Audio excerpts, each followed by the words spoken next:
li'an. Apa itu li'an? Jadi begini Bapak Ibu sekalian,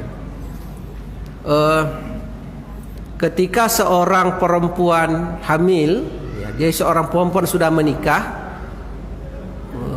menjadi suami istri dengan nikah yang sah, ya, sahnya itu cukup rukun dan syarat. Ada calon mempelai laki-laki, ada calon mempelai perempuan, ada wali, ada 2 orang saksi, ada ijab kabul, bahkan nikahnya tercatat, semuanya lengkap.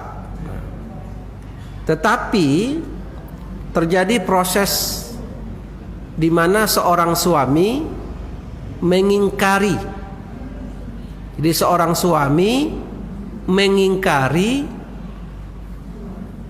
anak yang ada dalam janin istrinya itu adalah anak kandungnya. Mengingkari. Jadi ia kemudian curiga. Apa yang ia curigai? Bahwa itu bukan anak saya. Mungkin dengan beberapa alibi itu perkiraan-perkiraan, ia merantau sekian, umur kandungan sekian, ya. Terus sang istri mengatakan bahwa itu anak dia. Dia tidak pernah berhubungan badan dengan laki-laki lain. Sementara sang suami mengatakan itu tidak anak saya. Berarti kalau itu tidak anak saya, sama saja sang suami menuduh bahwa istrinya telah, ya, kalau selingkuh itu ringan. Ini induknya selingkuh, telah berzina. Nah, terus sang suami menuduh bahwa istrinya telah berzina, sementara istrinya mengingkari. Tetapi suami tidak memiliki saksi dan bukti. Dan di situ letak masalahnya. Ia menuduh istrinya tadi telah berzina, telah berselingkuh dengan orang lain, sehingga ia tidak mengakui anak tadi. Tetapi ia tidak punya bukti. Tetapi antara mereka berdua telah diikat oleh akad pernikahan yang sah. Seperti apa cara menyelesaikannya?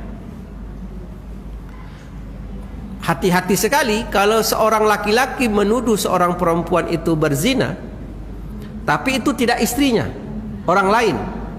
Maka itu kalau dia tidak bisa membuktikan, bisa dimasuk dalam kelompok qazab, yakni menuduh orang berzina dan itu fitnah. Itu berbahaya, hukum akan berbalik kepada dirinya sendiri. Tapi tidak demikian halnya jika yang dituduh itu adalah istri sendiri. Nah, jadi di sini suami menekankan kepada istri bahwa dia berzina, sementara istri mengingkari. Maka terjadi proses li'an. Li'an itu adalah bahwa masing-masing pihak mengangkat saksi. Ia bersaksi. Ya. Masing-masing pihak bersaksi. Apa saksinya? Bahwa pertama suami mengatakan bahwa demi Allah aku benar. Demi Allah aku benar. Jadi dia menuduh, artinya dia menuduh benar. Demi Allah aku benar. Yang kedua, demi Allah aku benar. Udah 2. Demi Allah, 3 ini aku benar. Yang keempat, demi Allah aku benar. Yang kelima ini yang sangat mengerikan. Yang kelima, wal khamisah, yang kelima, jika aku bohong maka aku dilaknat. Nah, itu bukan perkara main-main, ya. Demi Allah aku dilaknat.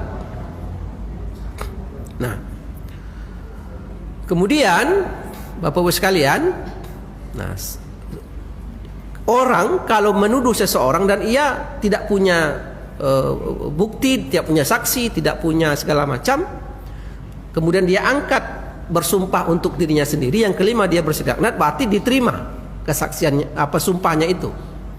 Nah, ketika seorang suami sudah mengatakan seperti itu, Bapak Ibu sekalian, nah, sekarang berpindah ke istri.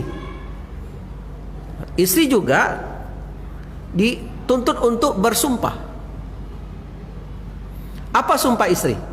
Demi Allah suami saya bohong, kazib. Demi Allah suami saya berdusta, 2. Demi Allah suami saya berdusta, udah 3. Demi Allah suami saya berdusta, udah 4. Yang kelima, jika suami saya benar, nah itu lagi, maka saya bersedia di laknat Allah. Nah, ini na'udzubillahi min zalik. Jika suami istri, seorang suami sudah mengangkat sumpah bersedia laknat dia bila dia bohong, istri juga seperti itu, dan itu di hadapan saksi, ada surat pernyataan mengatakan seperti itu, apa yang terjadi? Mereka wajib diceraikan. Mereka wajib bercerai. Mereka tidak boleh lagi menjadi suami istri selama-lamanya. Selama-lamanya, tidak boleh lagi. Maka terjadi pembatalan nikah jikalau ada di kemudian hari seorang mantan suami duda, seorang mantan istri janda, mereka kembali menikah balik. Menikah balik orang tuh. Tetapi perceraian mereka dulu akibat li'an, maka mereka wajib dipisahkan. Selama-lamanya tidak boleh. Nah, oke, selesai. Ustaz, tadi kan ada janin di perut istrinya, di rahim istrinya. Gimana status anak tadi? Maka dengan li'an antara suami dan istri tadi, anak tadi jatuh kepada status anak zina.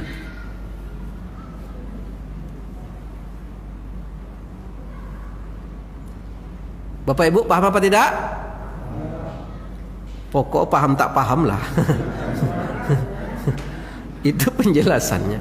Maka status anak tadi anak di luar nikah, meskipun ayah ibunya nikah. Bahaya li'an itu ya. Jadi seorang suami mengingkari. Nah, itu anak nanti akan kita bahas seperti apa warisnya anak tadi. Nah, kan ini turunannya banyak nanti. Seperti apa status waris anak yang diingkari tadi, yang ia sudah status anak zina tadi. Artinya dia tidak punya ayah. Bagaimana kalau sebaliknya? Ada pula sebaliknya. Seorang suami mengetahui istrinya berzina dengan laki-laki lain. Tahu, suami tahu, istrinya mengakui, kan itu sudah tinggi. Pengakuan itu kan sesuatu yang paling tinggi dalam pembuktian. Kemudian suami memaafkan, istri kemudian taubat berjanji tidak akan mengulangi lagi. Boleh tidak ia menerima istrinya kembali sebagai istri? Boleh. Terus anak tadi dianggap anak siapa? Anak dia atau anak laki-laki tadi?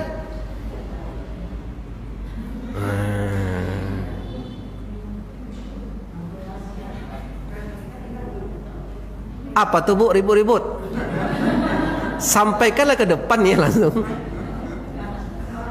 Ayo Pak, gimana? Banyak enggak kasus seperti ini di masyarakat? Bapak jangan nuduh orang Pak, banyak-banyak nih. Nanti kena orang kiri kanan nanti. Ini kan sebaliknya kan? Sebaliknya bagaimana? Maka kalau kasusnya seperti ini,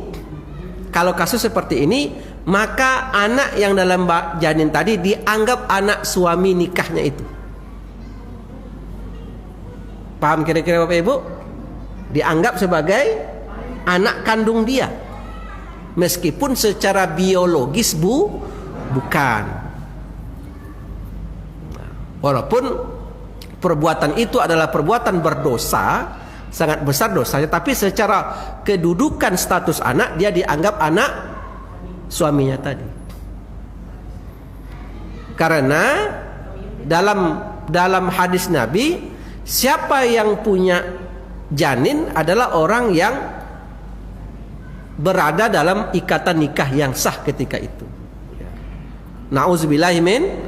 Ya kan, yang diselesaikan adalah persoalan hukumnya. Nah sekarang, walaupun nanti akan banyak problema, akan banyak masalah di kemudian hari, tapi secara hukum status, apabila anak itu lahir nanti, apabila dia perempuan, maka sah yang menjadi wali nikah adalah ayah akad nikah dari ibunya itu.